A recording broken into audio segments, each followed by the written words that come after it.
Hello दोस्तों, मैं मनीता तौर एक बार फिर हाजिर हूँ एक नया विषय लेकर। आज हमारा टॉपिक रहने वाला है हिंदी भाषा का परिचय। हम व्याकरण की सीरीज शुरू करने जा रहे हैं जिसमें शुरुआत से लेकर व्याकरण के सारे टॉपिक होंगे जो मोस्टली एग्जाम में पूछे जाते हैं। लेकिन आज का जो हमारा टॉपिक है वो कुछ ज़्यादा ही इम्पोर्टेंट है, क्योंकि 2023 में मैंने जितने भी एग्ज़ाम दिए हैं उन एग्ज़ाम में मोस्टली यहीं से क्वेश्चन आया हुआ है। और बच्चे यही गलती कर जाते हैं, उनको लगता है कि व्याकरण की शुरुआत भाषा से होती है, हिंदी में भाषा से पहले कुछ नहीं पूछा जाएगा।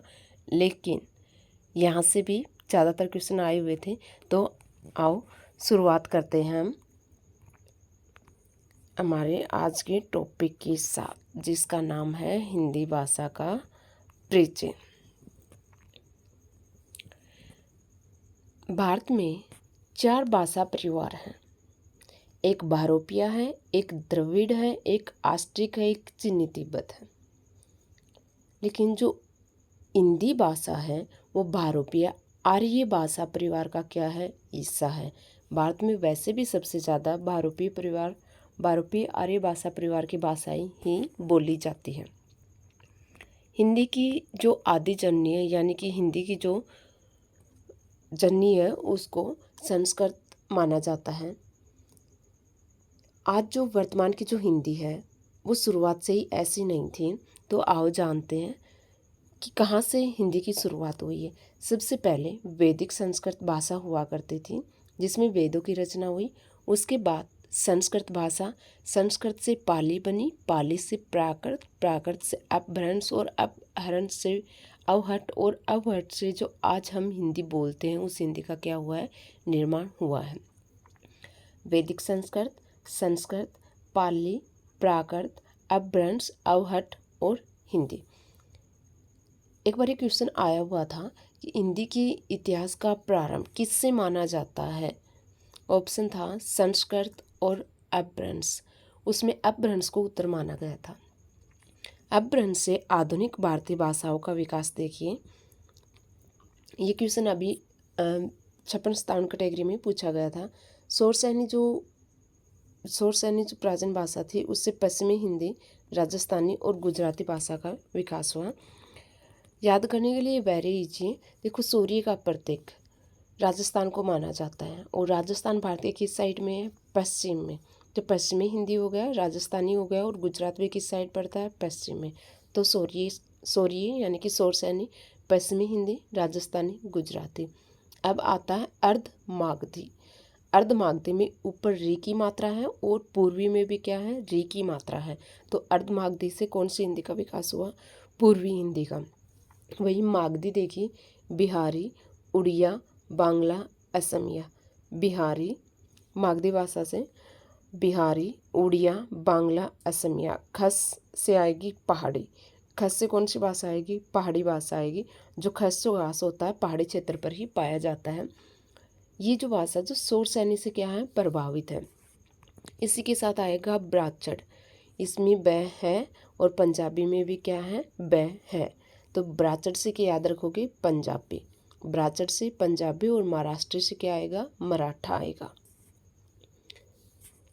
हिंदी शब्द फारसी भाषा से लिया गया है। एक बुक में लिख रखा था हिंदी जो शब्द है ईरानियों की देन है। बड़ा अजीब लगा सुनकर, क्योंकि मोस्टली हमने फारसी ही पढ़ा है। हिंदी शब्द फारसी भाषा से लिया गया है। फारसी स को है बोलते थे, इसलिए सिंधु नदीवासी होने की वजह से हमें सिंधु यानी कि हिंदू, और हमारी भाषा को सिंधी न बोलकर हिंदी बोलते थे, और बिगड़ते बिगड़ते यही नाम रखा गया, और हम हिंदुस्तानी व हमारी भाषा हिंदी कही जाने लगी। हिंदी भाषा का सर्वप्रथम प्रयोग अमीर खुसरो ने हिंदी या हिंदवी के रूप में किया था। वेरी वेरी इंपॉर्टेंट, ये क्वेश्चन काफ़ी बार आ चुका है। सर्वप्रथम हिंदी शब्द का प्रयोग किसने किया था, अमीर खुसरो ने किया था। हिंदी की जगह पर आपको हिंदवी भी मिल सकता है। खुसरो साहब ने गयासुद्दीन तुगलक के बेटे को हिंदी की शिक्षा देने के लिए खलिक बारी एक रचना की थी, जो फारसी हिंदी शब्दकोश की स्थापना की, जिसमें 30 बार हिंदवी व 5 बार हिंदी शब्द का प्रयोग हुआ था। जवानी हिंदी। जवानी हिंदी संस्कृत, पाली, प्राकृत और अपभ्रंश भाषाओं को कहा जाता था, या इनका जो मिला जुला रूप होता था उसको कहा जाता था। यहाँ पे जवानी हिंदी नहीं आएगा, जवानी हिंदी आएगा। जवानी हिंदी यानी कि जनता की जो जबान पर भाषा थी उसे बोला गया है। संस्कृत थी, पाली थी, प्राकृत थी और क्या थी, अपभ्रंश थी। अब देखिए कई जगह पर बाखा का यूज हुआ है। ये बाखा शब्द किसके लिए यूज किया गया है? बाखा जो शब्द है संस्कृत, प्राकृत व अपभ्रंश से अलग जितनी भी भाषाएं थी उनको क्या बोला गया था? बाखा बोला गया था। हिंदी भाषा का प्राचीनतम प्रयोग सफरुद्दीन के जफरनामा में 1424 ईस्वी में मिलता है। यानी कि खुसरो साहब ने तो किया ही किया था, लेकिन उससे पहले हिंदी भाषा का प्राचीनतम प्रयोग सफरुद्दीन के जफरनामा में मिलता है। एक जफरनामा में मिलता है और एक खलीक बारी में मिलता है। मोहम्मद गोरी से लेकर अकबर तक जो राजभाषा थी वो क्या थी? हिंदी थी।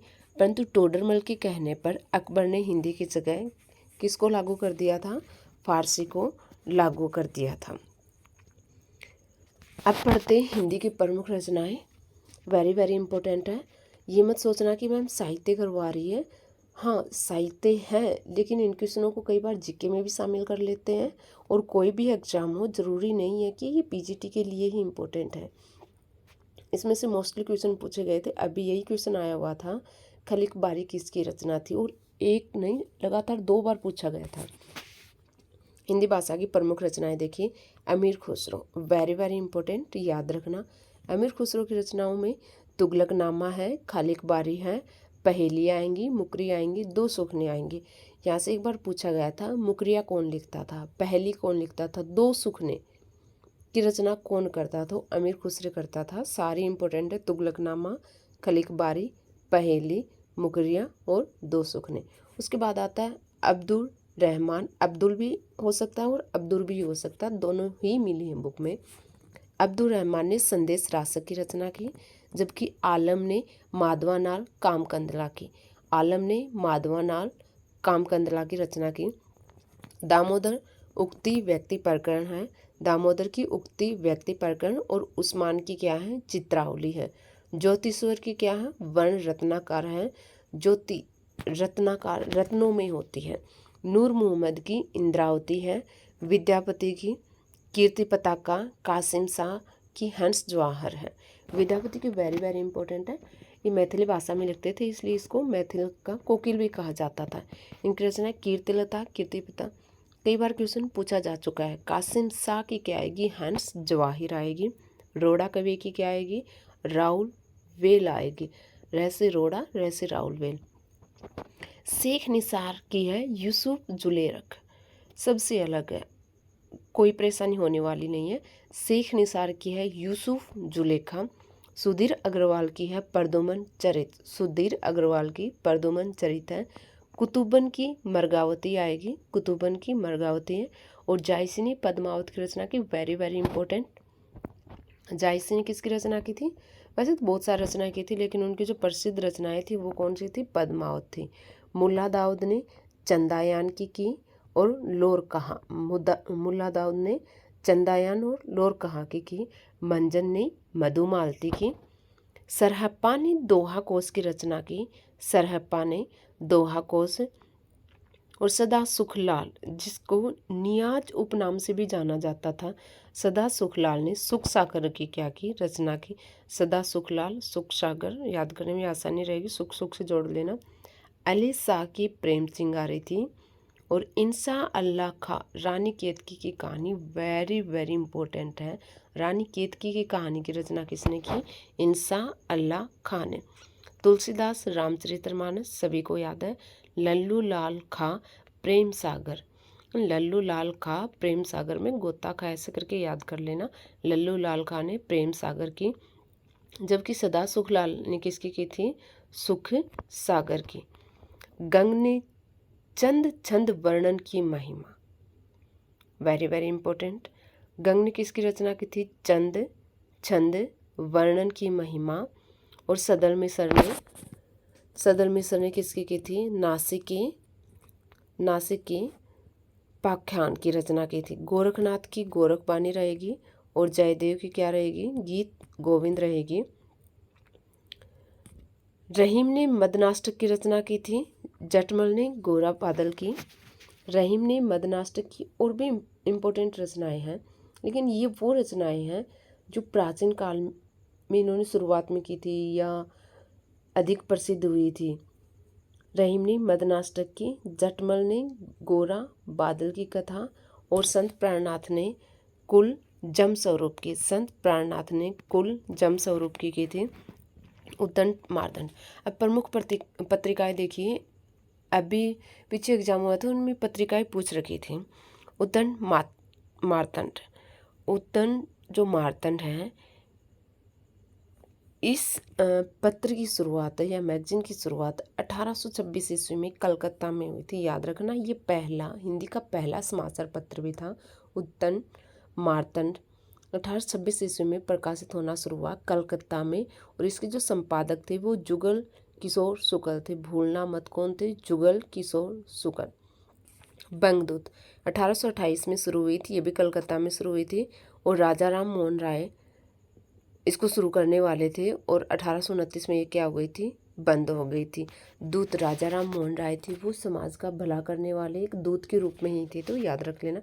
बनारस अखबार, बनारस में जाओगे तो बहुत सारे मंदिर आपको प्रसाद ज़रूर मिलेगी। बनारस अखबार की शुरुआत 1844 ईस्वी में हुई थी। इसका संपादक राजा शिव प्रसाद करता था। समाचार सुधा वर्षन 1854 ईस्वी में श्याम सुंदर सेन ने, इसने की श्याम सुंदर सेन ने। सुधाकर तारामोहन मैत्रेय, सुधाकर का जो संपादक था वो तारामोहन मैत्रेय था। प्रजा हितैषी 1861 ईस्वी में ये पत्रिका आगरा से प्रकाशित होती थी, और राजा लक्ष्मण सिंह इसके संपादक थे। वही सरस्वती पत्रिका, यही क्वेश्चन पूछ रखा था। सरस्वती पत्रिका का संपादन कब से शुरू हुआ, 1903 से शुरू हुआ, और किसने किया, महावीर स्वामी ने। सरस्वती पत्रिका का संपादन महावीर स्वामी करता था। कब शुरू किया गया, 1903 में। ज्ञान प्रकाशिनी पंजाब नवीन चंद्र राय, ज्ञान प्रकाशिनी पंजाब नवीन चंद्र राय। और भारतेंदु की प्रमुख पत्रिकाएं थी हरिश्चंद्र मैगजीन, हरिश्चंद्र चंद्रिका और बाला बोधिनी। इसके साथ कुछ प्रमुख संस्थाएं रहीं जिसने हिंदी विकास में महत्वपूर्ण योगदान दिए, उनके बारे में पढ़ते हैं। एक ब्रह्म समाज ने हिंदी भाषा के योगदान में महत्वपूर्ण भूमिका निभाई। ब्रह्म समाज की स्थापना कलकत्ता में 1828 में हुई। ब्रह्म समाज की स्थापना कलकत्ता में 1828 में हुई। इसका जो संस्थापक था वो राजा राम मोहन राय था। याद रखना, जो ब्रह्मा जो देवता हैं वो सब देवताओं के क्या हैं, राजा हैं। तो ब्रह्म का नाम आए तो राजा। प्रार्थना समाज मुंबई में इसकी स्थापना हुई 1867 ईस्वी में। इसके जो संस्थापक थे वो आत्मारंग पांडुरंग थे। प्रार्थना हमेशा आत्मा से की जाती है, तो प्रार्थना समाज आए तो याद रखना आत्मा, रंग और पांडुरंग। आर्य समाज मुंबई में इसकी स्थापना हुई 1875 ईस्वी। आर्य समाज की जो स्थापना थी मुंबई में 1875 में हुई, और दयानंद सरस्वती ने इसकी क्या की, स्थापना की। आर्य जो लोग होते हैं उनके अंदर बहुत दया होती है, और उनको पढ़ना लिखना भी बहुत आता है। तो आर्य समाज दयानंद सरस्वती। थियोसोफिल जो संस्था थी उसकी रचना अडियार में, मद्रास में, या अडियार मिलेगा या मद्रास मिलेगा।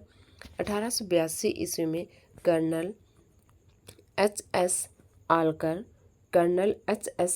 और मैडम वालावस्की ने की। Colonel HS. आलकर और मैडम वालावस्की ने की। देखो, थियो जो सोफिल है ये इंग्लिश का वर्ड लग रहा है, और इसके जो संस्थापक हैं उनके नाम भी क्या है, इंग्लिश में है, तो याद कर लेना। सनातन धर्म, ये जो संस्था थी इसकी स्थापना वाराणसी में 1895 में हुई, और इसके जो संस्थापक थे दीनदयाल शर्मा थे। जो सनातन धर्म है वो दीन जो लोग होते हैं उनका क्या करने वाला है, भला करने वाला है। दूसरी तरफ सनातन धर्म में किनको महत्व दिया गया है, शर्मा लोगों को, यानी कि ब्राह्मणों को महत्व दिया गया है, तो उससे याद कर लेना चाहिए। रामकृष्ण मिशन, इसकी स्थापना बेलोर गांव में 1897 ईस्वी में हुई थी। और इसके जो संस्थापक थे विवेकानंद थे। इसको याद करने की ट्रिक है राम और कृष्ण दोनों भक्तों को इकट्ठा लेके आना। हर किसी की बात नहीं है, जिसके अंदर विवेक है वही क्या कर सकता है, राम और कृष्ण जो भगत हो उनको इकट्ठा ला सकता है। Thank you for watching my video. अधिक से अधिक शेयर कीजिए, और अगर वीडियो में आप लोगों को कुछ कमी लगती है तो प्लीज़ कमेंट करके मेरे को बताया करो, ताकि मैं भी कुछ इम्प्रूव करके और बेटर वीडियो आपको दे सकूँ। Thank you.